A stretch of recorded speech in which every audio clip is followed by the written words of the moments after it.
Hey YouTube, got a quick video I wanted to do. This is actually going to be for my new pistol. It's actually a replacement for a previous pistol that I had. If anybody who's wondering, you'll see it here in a minute, but this is what I'm going to be using for concealed carry. I used to carry a Glock 21, which is the 45 caliber full-size model.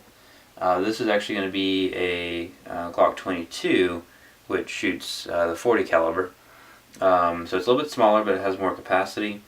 And this is a Gen 4 model, whereas my last one was a Gen 3 and it was used. This is a brand new one. So just figured I'd show these real quick.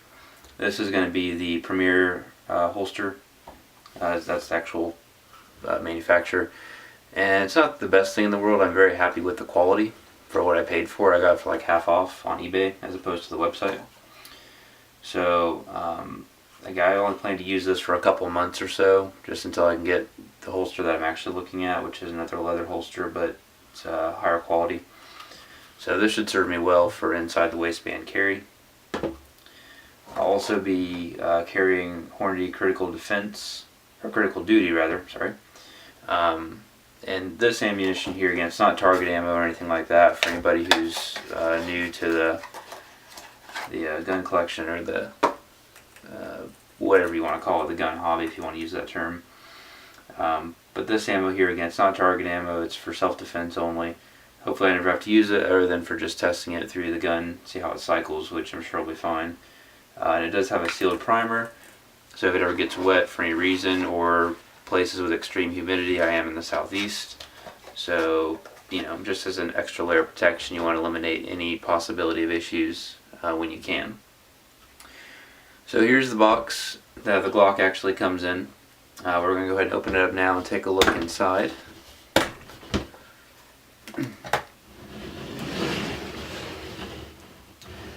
And take a look at what all is included. Of course, you have your shell casing here that they use to test it, as well as a sign or signature from the person who did test it. Let's make sure it's free from any defects in the firing.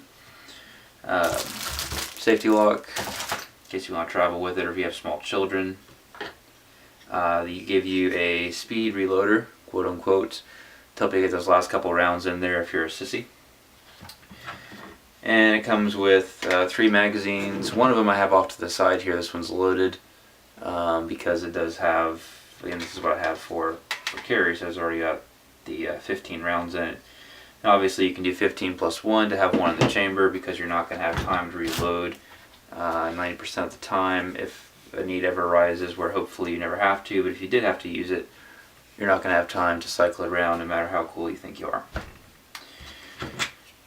It does come with different back straps. It comes with 4. I've got one on there that we'll look at here in a minute. I'll move it down here a little bit so you can see it in the camera. This one here has like a 1911 type back strap, so it gives you a little bit more grip in the back, so you can get a higher grip up on the pistol.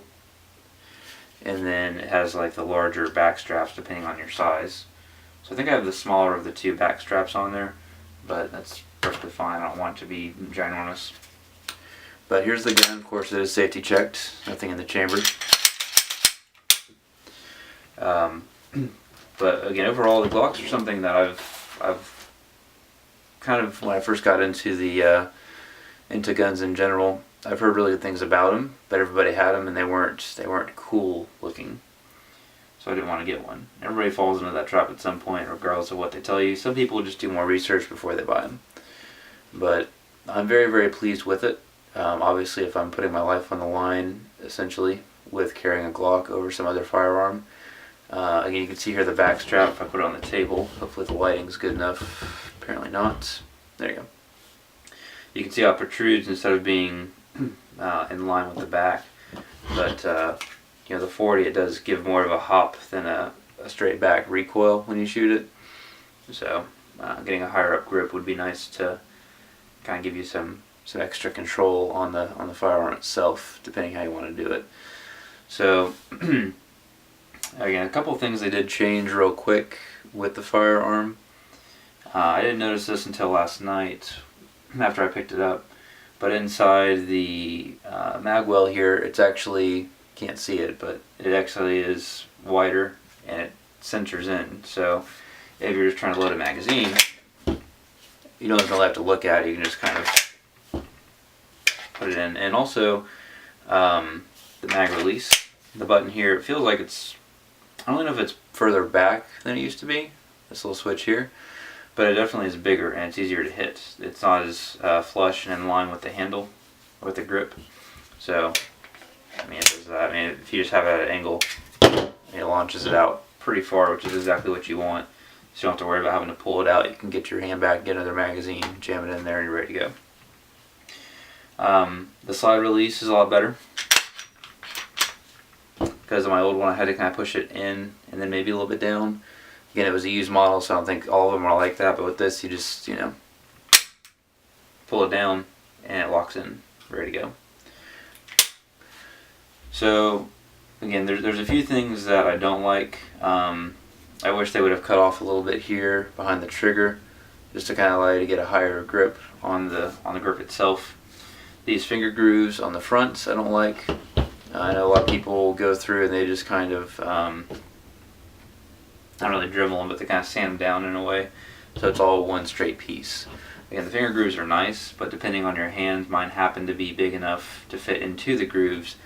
But somebody who's smaller and wants to get the best grip possible, the other fingers might be on the high points, and that's not going to be very comfortable. The night sights, well, actually lack thereof, just has white sights from the factory, from Glock.